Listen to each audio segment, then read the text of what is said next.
BRS కనుమరుగైపోయింది, BRS పనైపోయింది. Party పోయినంత మాత్రాన భావజాలను అంతరించవు. ఇలా రేవంత్ రెడ్డి ప్రభుత్వం సమాధానం చెప్పాలి. మీరు ఒక్క రూపాయి కూడా పేమెంట్ చేస్తలేరు, కేవలం బయటకేం చెప్తున్నారు. కేసీఆర్ ఒకసారి ఒప్పుకున్నారు, బీసీ బంధు పథకంలో అవినీతి జరుగుతుంది, మా వాళ్ళు ఎమ్మెల్యేలే తీసేసుకుంటున్నారు మనీ, ఇన్ని లక్షల మీద కాజేస్తున్నారు అన్నారు. మరి మీ ప్రభుత్వంలో అన్ని కరెక్ట్గానే జరిగాయంటారు? ఇప్పుడు వైఎస్ రాజశేఖర రెడ్డి గారు ఉచిత విద్యుత్ ఇచ్చిపోయిండు, అందరం వైఎస్ రాజశేఖర రెడ్డి ఉచిత విద్యుత్ ఇచ్చిండని చెప్తాం. కానీ ఇలా కేసీఆర్ రైతు బంధు ఇచ్చిండంటే దానికి రైతు భరోసా.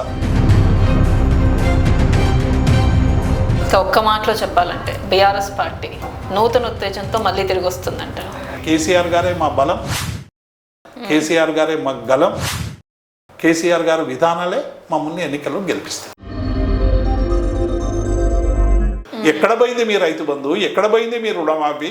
ఉల్టా ఏమైపోయింది, అప్పులు అప్పులు అప్పులు చేసినామని చెప్పి మా మీద బదనాం చేసి 18,300 కోట్ల రూపాయల అప్పులు తీసుకొచ్చారు. ఈ 100 రోజుల్లో 18,300 కోట్ల అప్పు తెచ్చి మీరు ఏం సంక్షేమ పథకాలు చేసి? అంటే మీరంటున్న ప్రకారం చూస్తే ఇప్పుడు కేసీఆర్ వెళ్ళిపోయిన తర్వాత ఉద్యోగులు హ్యాపీగా ఉన్నారు, అందరూ ప్రశాంతంగా పనిచేసుకుంటున్నారు, ఉద్యోగులకు కూడా మేము 1వ తారీఖు జీతాలు వేస్తున్నాం అంటుంది కాంగ్రెస్ పార్టీ. అయితే ఇది ఎంతవరకు నిజంగానే? నేను ఉద్యోగ సంఘ నాయకునిగా ఒక 30 సంవత్సరాలు పనిచేసిన. ఈ రాష్ట్రలో అత్యున్నతమైనటువంటి పదవి అధ్యక్షునిగా పనిచేసిన, జేఏసీ ఎంప్లాయీ జేఏసీగా పనిచేసిన. జీతాలు అనేటువంటివి 5వ తారీఖు 10వ తారీఖు ఇది కామన్గా ఉండే. ఇప్పుడు జీతాలు ఫస్ట్కి ఇస్తున్నారు, వెల్కమ్. అంటే గతంలో మేము ఫస్ట్కి ఎందుకు ఇవ్వలేకపోయినామంటే రైతు బంధు కావచ్చు, రుణమాఫీ కావచ్చు, సంక్షేమ పథకాలు కావచ్చు, పెన్షన్లు కావచ్చు, చాలా ఇవ్వాల్సినటువంటి సందర్భంలో కేంద్ర ప్రభుత్వం సరిగ్గా సహకరించలేకపోవడం వల్ల, ఉన్న రెవెన్యూ రిసీట్ సరిపోకపోవడం వల్ల అటు ఇటు చదివినాం. కానీ ఇలా ఈ ప్రభుత్వానికి ఏముంది, 1వ తారీఖు నాడు వేతనం ఇచ్చే పని తప్ప ఇంకేం పని చేస్తున్నది? ఉద్యోగులకు డిఏలు ఏమన్నారు, తక్షణ చెల్లింపు చేస్తామని మేనిఫెస్టోలో పెట్టింది. ప్రభుత్వ ఉద్యోగులకు కరువు భత్యం ఇచ్చిర్రా? ఇలా రేవంత్ రెడ్డి ప్రభుత్వం సమాధానం చెప్పాలి. ఉద్యోగులు రిటైర్ అయినటువంటి ఉద్యోగులకు GPF, PF, surrender leave, pensionary benefits అన్నీ కూడా దాదాపుగా 3,000 నుంచి 4,000 కోట్ల రూపాయలు ఇలా ట్రెజరీలో పేమెంట్ అకౌంట్స్లో మునుగుతూ ఉన్నాయి.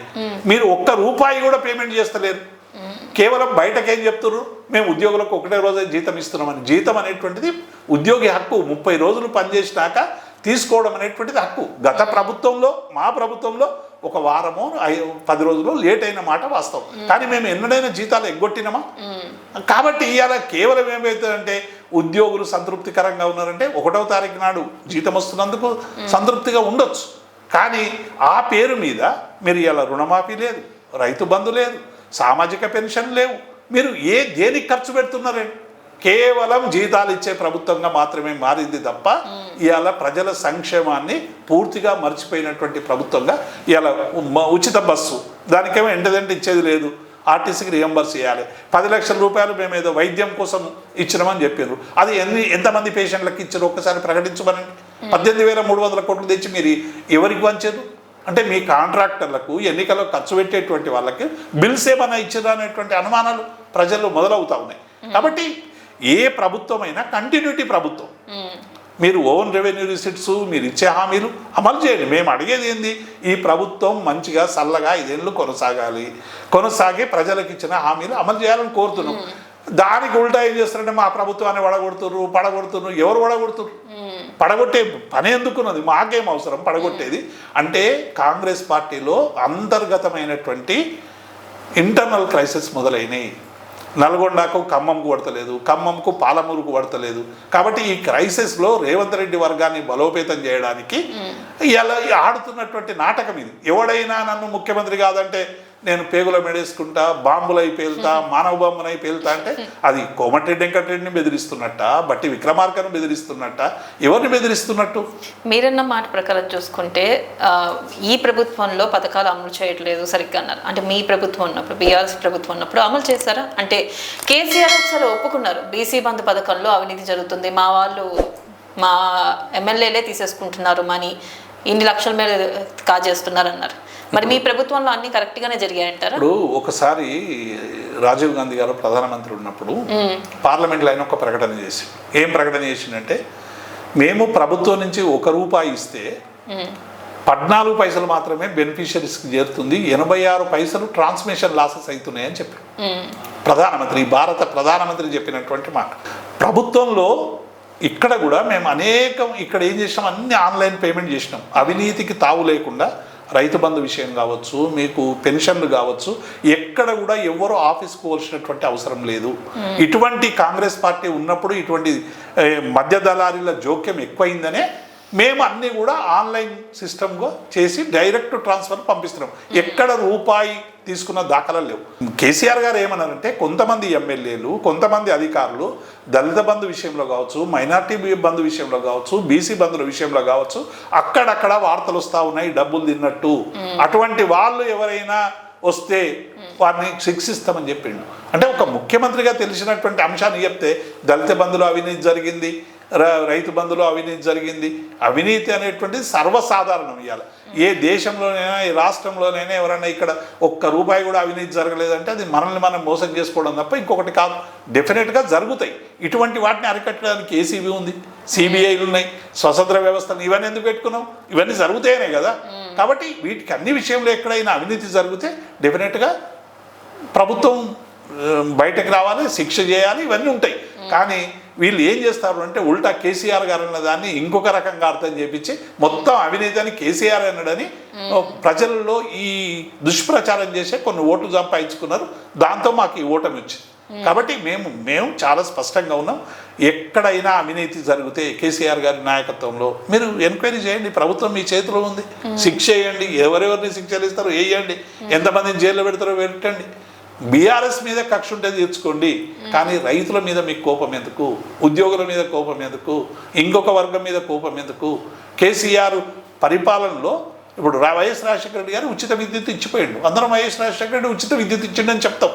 కానీ ఇలా కేసీఆర్ రైతు బంధు ఇచ్చిండంటే దానికి రైతు భరోసా, మేము ధరణి తెచ్చినామంటే దానికి భూమాత, లేకుంటే ఇవన్నీ పదాలు పేర్లు మార్చుకుంటూ అసలు కేసీఆర్ అనే పదం లేకుండా చేయాలి తెలంగాణ సమాజంలోని ఒక కుట్రపూరితమైనటువంటి ప్రయత్నం జరుగుతూ ఉంది. కేసీఆర్ గారిని తీసేయడం అనేటువంటిది కాంగ్రెస్తోనో బీజేపీతోనో కాదు. కేసీఆర్కు తెలంగాణ ప్రజలకు ఉన్నటువంటి పేగుబంధం, ఇది ఉద్యమ బంధం, ఆత్మబంధం. వారు ఒక సుదీర్ఘకాలం తెలంగాణ ప్రజలకు సంబంధించినటువంటి సమస్యల మీద ఉద్యమాలు చేసిండు. ఒక ఉద్యమ నాయకుడిగా ఎదిగిండు. ఉద్యమ నాయకునిగా వచ్చిన తర్వాత అద్భుతమైనటువంటి సంక్షేమ పథకాలు, అభివృద్ధి పథకాలు తీసుకొచ్చి ప్రజలకు చేరువైంది. కాబట్టి కేసీఆర్ను గుండెలో పెట్టుకున్నారు. ఇలా ఓట్లు వేయకపోయినంత మాత్రాన, మాకేదో సీట్లు రాకపోయినంత మాత్రాన మీరు దాన్ని ఆసరగా చేసుకొని కేసీఆర్ను చెరిపేస్తామనుకుంటే అది భ్రమ. అది అయ్యే పని కాదు. మా మీద కోపం ఉంటే రాజకీయపరమైన కక్షలు తీర్చుకోండి. కానీ మా పేరు మీద తెలంగాణ ప్రజలను వేధించొద్దని మేము విజ్ఞప్తి చేస్తాం. ఇక కవిత గురించి చూసుకుంటే, కవిత అరెస్ట్, లిక్కర్ స్కామ్లో అరెస్ట్ అయ్యారు. కవిత ఒక మాట అన్నారు, మోదీ వచ్చే ముందు ఫస్ట్ ఈడీ రాష్ట్రంలోకి వస్తుంది, తర్వాత మోదీ వస్తారు అని చెప్పండి. అంటే కవిత అరెస్ట్ని ఏ విధంగా చూడొచ్చు అంటారు? ఇప్పుడు కవిత అరెస్ట్ అనేటువంటిది ఇది ఒక సంవత్సరంన్నర క్రింద భారతీయ జనతా పార్టీ నాయకులు మొదలు ప్రెస్ మీట్ పెట్టి కవిత గారు లిక్కర్ సంబంధించినటువంటి దానిలో ఇన్వాల్వ్ అయినారు, ఆమె అరెస్ట్ అవుతుంది అని చెప్పి బీజేపీ వాళ్ళు ప్రకటించారు. బీజేపీ ప్రకటించిన తర్వాత సిబిఐ ఈడీ ఎంటర్ అయింది. సిబిఐ ఈడీలు వచ్చి ప్రశ్నిస్తే కవిత గారు అనేక వాళ్ళు ఏమేమి అడిగారో అన్నీ సమాధానాలు చెప్పారు. ఈ సమాధానంలో ఆమె చెప్పింది ఏంది, నేను నిర్దోషిని, నేను ఇందులో నా పాత్ర ఏమీ లేదు, కానీ భారతీయ జనతా పార్టీ కేసీఆర్ గారి మనోధైర్యాన్ని దెబ్బతీయడానికి నన్ను అరెస్ట్ చేస్తూ ఉన్నారని చెప్పి చాలా స్పష్టంగా ప్రకటించారు. దానికి కారణాలు ఏమున్నాయంటే, ఒక లిక్కర్ పాలసీకి సంబంధించినటువంటి విధానపరమైనటువంటి నిర్ణయం ఇది. ఆ విధానపరమైన నిర్ణయం ఢిల్లీ ప్రభుత్వం తీసుకున్నది. ఢిల్లీ ప్రభుత్వం తీసుకున్నాక 6 నెలల కాలం ఆ పాలసీ అమలైతే ప్రభుత్వానికి వచ్చేటువంటి రాబడి 500 కోట్ల నుంచి 1000 కోట్లకు పెరిగింది. ఒకవేళ అవినీతి జరిగి ఉంటే 500 కోట్ల నుంచి 250 కోట్లకు ప్రభుత్వ ఆదాయం తగ్గాలి. కానీ తగ్గకుండా ప్రభుత్వ ఆదాయం పెరిగింది.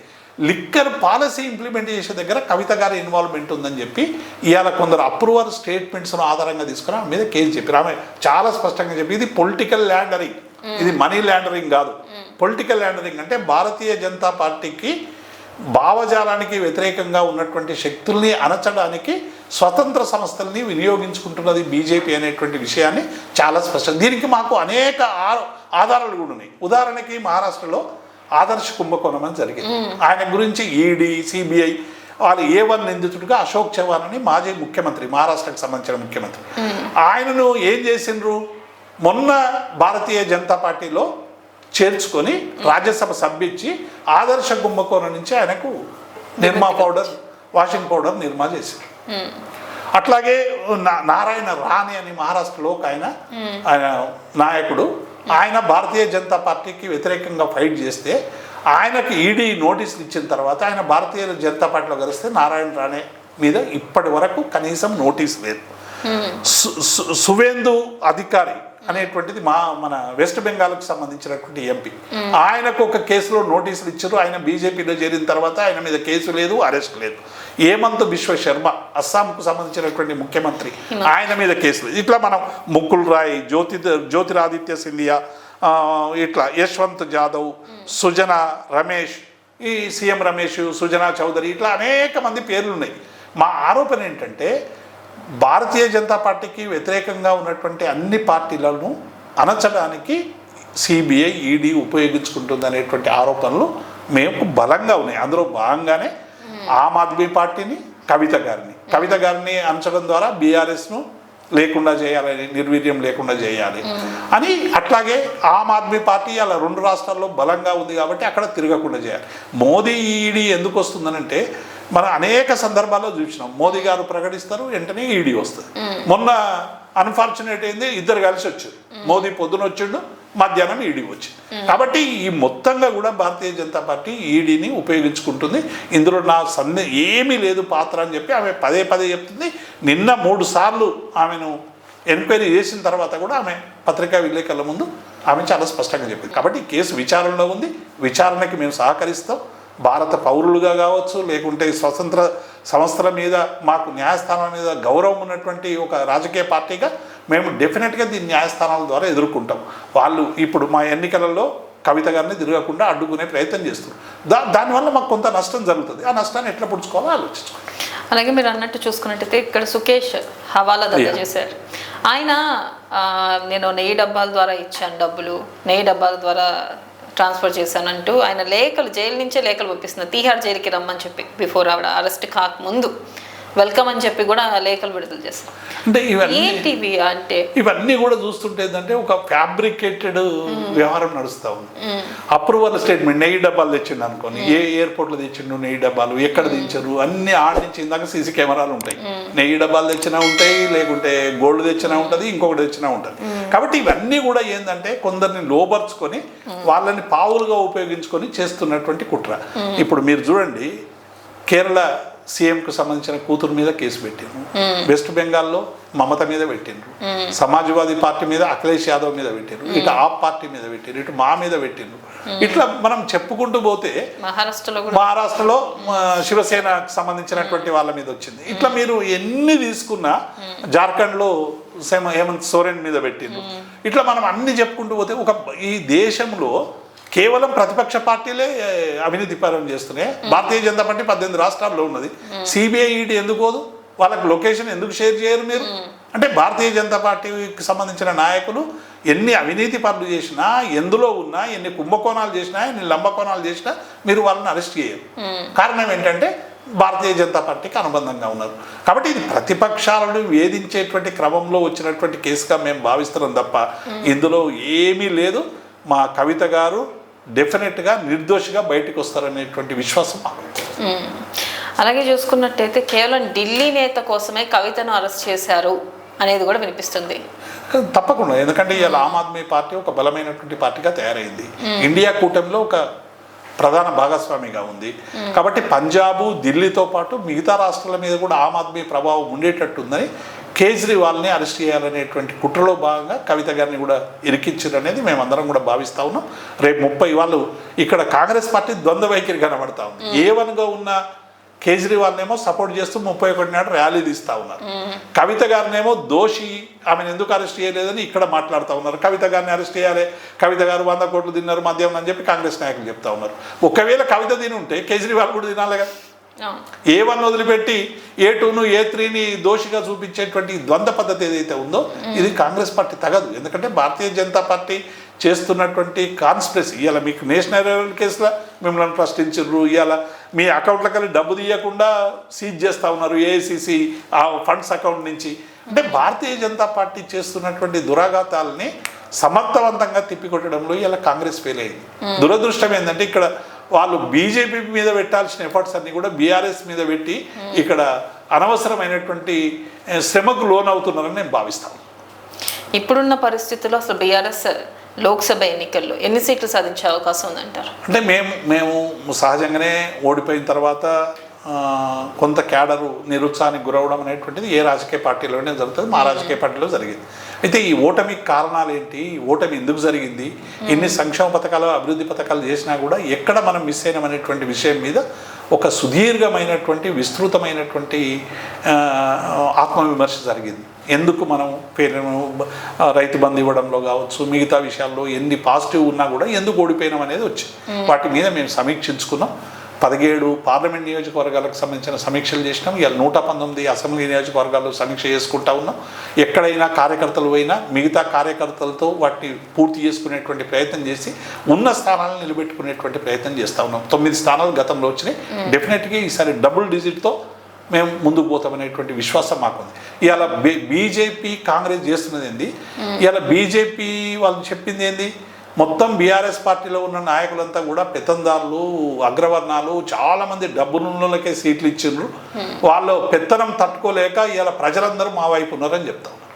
ఇవాళ 17 పార్లమెంట్ సీట్లలో 9 బీఆర్ఎస్లో పనిచేసినటువంటి వాళ్ళకి ఇచ్చింది బీజేపీ పార్టీ. ఇక కాంగ్రెస్ పార్టీ అయితే చెప్పనక్కర్లేదు, వాళ్ళు కూడా 6 7 బీఆర్ఎస్ వాళ్ళకి ఇచ్చారు. అంటే ఇవాళ తెలంగాణలో అద్భుతంగా రాణించేటువంటి వ్యక్తుల్లో ఒక బీఆర్ఎస్ పార్టీ నాయకులు తప్ప ఇంకొకరు లేరని 3 రాజకీయ పార్టీల్లో ఉన్న క్యాండిడేట్లను చూస్తే మనకు అర్థమవుతా ఉంది. కాబట్టి మేము డెఫినెట్గా ఇలా వాళ్ళిద్దరు ఒకటైపోయారు. ఇవాళ తెలంగాణలో బీజేపీ కాంగ్రెస్ ఒకటైపోయారు.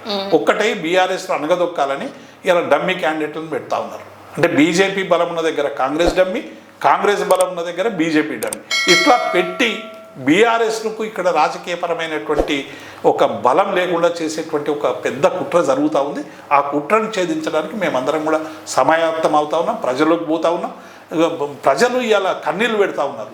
అసలు పంటలు ఎండిపోతూ ఉన్నాయి, కరెంటు సరైనటువంటి పద్ధతి లేదు, రైతు బంధు రాలేదు, రుణమాఫీ లేదు, ఇచ్చిన హామీలు అమలు చేయనటువంటి పార్టీ ఒకవైపు ఉంది. ఇంకొకటేమో విభజన చట్టంలోని ఏ ఒక్క హామీని అమలు చేయనటువంటి భారతీయ జనతా పార్టీ కనబడతా ఉంది. రిజర్వేషన్లు ఎత్తేస్తుంది, ప్రభుత్వ రంగ సంస్థలను ఎత్తేస్తుంది, ఫెడరల్ స్ఫూర్తికి విరుద్ధంగా పనిచేస్తూ ఉంది, మొత్తం మతం పేరు మీద ఇలా మనుషుల మధ్య విభజన తెచ్చేటువంటి ప్రయత్నం చేస్తూ ఉంది. కాబట్టి వీటిని అన్నింటినీ కూడా ప్రజల్లోకి తీసుకుపోతాం. అద్భుతమైనటువంటి విజయం సాధించి మళ్ళీ బీఆర్ఎస్ జెండాను తెలంగాణ మీద ఎగిరేసేటువంటి ప్రక్రియను మేము ప్రారంభిస్తాం. మీరు అన్నట్టు చూసుకుంటే అయితే గతంలో మరి బీఆర్ఎస్ బీజేపీ ఒకటే లోపాయికారి ఒప్పందం ఉంది అని ఎలక్షన్స్ ముందు ప్రచారం జరిగింది. దీనిపై మీరే ఉంటారు? అంటే సహజంగానే ఇప్పుడు కాంగ్రెస్ పార్టీ ఏమంటదంటే బీఆర్ఎస్ బీజేపీ ఒకటే, బీజేపీ ఏమంటది కాంగ్రెస్ బీఆర్ఎస్ ఒకటే. అంటే 2 పార్టీలు ఏం చేస్తున్నాయంటే తాము మమ్మల్ని ఏదో ఒక పార్టీకి అంటగట్టేటువంటి ప్రయత్నం చేస్తూ ఉంది. ఇవాళ భారతీయ జనతా పార్టీని రాజకీయంగా ఎదుర్కొని అనేక ముఖ్యమంత్రి నాయకుల్ని ఓడగొట్టినటువంటి గొప్ప చరిత్ర బీఆర్ఎస్ది. ఇవాళ అరవింద్ను ఓడగొట్టినా, ఈటల రాజేందర్ గారిని ఓడగొట్టినా, లేకుంటే బండి సంజయ్ని ఓడగొట్టినా, అన్ని ఓటములు అన్నీ కూడా మా వల్లే కలిగినాయి కదా, ఈ కాంగ్రెస్ పార్టీ వల్లనే ఓడిపోలేదు. కాబట్టి ఒక రాజకీయపరమైనటువంటి శక్తిగా మేము 2 పార్టీలను కూడా సమానంగా చూస్తూ ఉన్నాం, సమాన కొట్టడం చేస్తూ ఉన్నాం. మాకు ఏ పార్టీతోనూ పొత్తు లేదు. నిజంగానే భారతీయ జనతా పార్టీ ఏదైనా మంచి పని చేసి ఉంటే మేము మద్దతు పలికినాం, కాంగ్రెస్ పార్టీ ఏదైనా మంచి పని చేస్తే దానికి మద్దతు పలుకుతాం. అంతే తప్ప పార్టీకి 2 జాతీయ పార్టీలు ఈ సుదీర్ఘకాలంగా ఈ దేశాన్ని పరిపాలించినటువంటి పార్టీలు ప్రజల మౌలిక సౌకర్యాలను తీర్చడంలో విఫలమైనవి. ప్రజల జీవన విధానంలో సరైనటువంటిది లేదు, అస్తవ్యస్తమైనటువంటి విధానాలు, నీళ్లున్నా వ్యవసాయానికి నీళ్ళు ఇవ్వనటువంటి స్థితి, విద్యుత్ ఉన్నా విద్యుత్ ఇవ్వనటువంటి స్థితి, అపార ఖనిజాలు ఖనిజాలు ఉన్నప్పటికీ కూడా వాటిని ప్రజలకి సరైనటువంటి రీతిలో ఇవ్వనటువంటి స్థితి, సకల సంపదలు కన్న దేశంలో దరిద్రం ఎట్లుందో నాయనాని గతంలో వచ్చినటువంటి పాటలు మనం అనేకం చూసినాం. కాబట్టి ఈ 2 జాతీయ పార్టీలు ఈ దేశాన్ని మరింత దరిద్రంలో ముంచడానికి పనిచేసినాయి తప్ప ఏనాడు ప్రజల జీవితాలు వెలుగును నింపలేదు. కాబట్టి ఈ రెండు జాతీయ పార్టీల వైఫల్యాన్ని ప్రజల్లో తీసుకుపోతాం. ఎక్కడో లోపం ఉంది కాబట్టి, సరైనటువంటి కమ్యూనికేషన్ మేము చేయలేకపోయినాం కాబట్టి మాకు ఈ ఓటమి వచ్చిందని భావిస్తా ఉన్నాం. డెఫినెట్గా భవిష్యత్తులో మంచి ఫలితాలు బీఆర్ఎస్కి ఉంటాయి అనేటువంటి ఒక గొప్ప విశ్వాసం.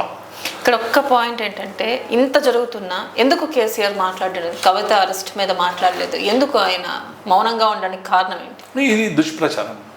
కేసీఆర్ గారు చాలా అద్భుతంగా ఒక ప్రతిపక్ష నాయకుడిగా నల్గొండ పోయి మాట్లాడిండు, కరీంనగర్ పోయి మాట్లాడిండు, రేపు పంట పొలాలను పరిశీలిస్తా ఉన్నాడు.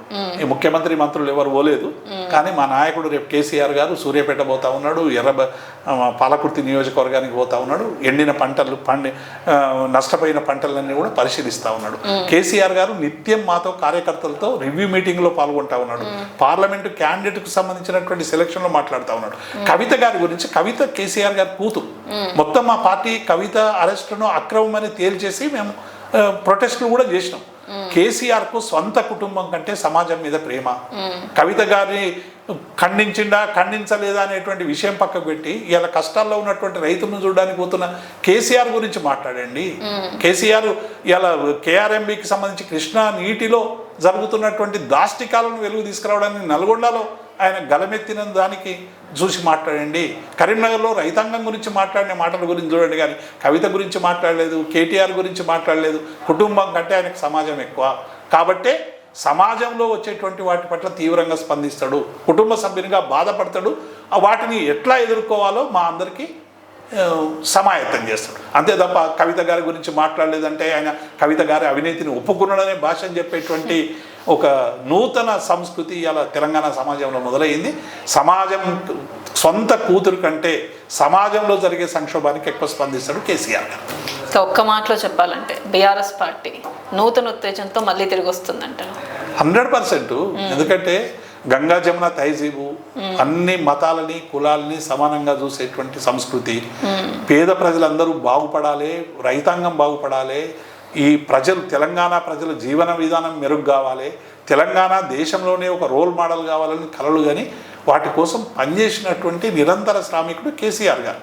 కాబట్టి కేసీఆర్ గారికి తెలంగాణతో ఉన్నటువంటి కనెక్టివిటీ, పేద ప్రజల సమస్యల పట్ల ఆయనకు ఉండేటువంటి కనెక్టివిటీ, ఇది ఎవరు చెరిపేయలేరు. కాబట్టి కేసీఆర్ గారే మా బలం, కేసీఆర్ గారే మా గలం, కేసీఆర్ గారి విధానాలే మమ్మల్ని ఎన్నికల్లో గెలిపిస్తాయి.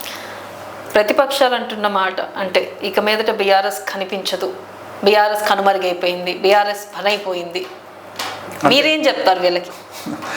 అటువంటి వాళ్ళకి రాజకీయాల్లో ఓనమాలు తెలియనాళ్ళు మాట్లాడేటువంటి మాట. ఏ రాజకీయ పార్టీ అంతరించిపోదు. ఇలా కమ్యూనిస్ట్ పార్టీ ఉంది, వాళ్ళు ప్రజలలో సరైనటువంటి విధానాలు అమలుపరచలేకపోవడం వల్ల కుంచకపోవచ్చు, కానీ కమ్యూనిస్ట్ పార్టీ అంతరించదు. పార్టీ పోయినంత మాత్రాన భావజాలాలు అంతరించవు. ఇవాళ బీఆర్ఎస్ పార్టీ నంబరింగ్గా కొంతమంది ఎమ్మెల్యేలు ఎంపీలు మీ దగ్గరికి రావచ్చు, అంత మాత్రాన బీఆర్ఎస్ పార్టీ పోయింది అని అనుకుంటే వాళ్ళ భ్రమ. మేము లేని పార్టీ గురించి అంతెందుకు ఆలోచిస్తున్నారు? లేని పార్టీ గురించి రోజు కేసీఆర్ జపం ఎందుకు చేస్తున్నారు? మీరు ఏ మంత్రి మాట్లాడినా, ఏ ముఖ్యమంత్రి మాట్లాడినా, భారతీయ జనతా పార్టీ నాయకులు మాట్లాడినా వాళ్ళు 10 గంటలు మాట్లాడితే 8 గంటలు కేసీఆర్ గురించి మాట్లాడతారు. మేము ఉన్నట్ట లేనట్టు అది వాళ్ళే నిర్ణయించారు. Right sir, thank you. ఇది వాళ్ళ special chit chat. Keep watching black and white media.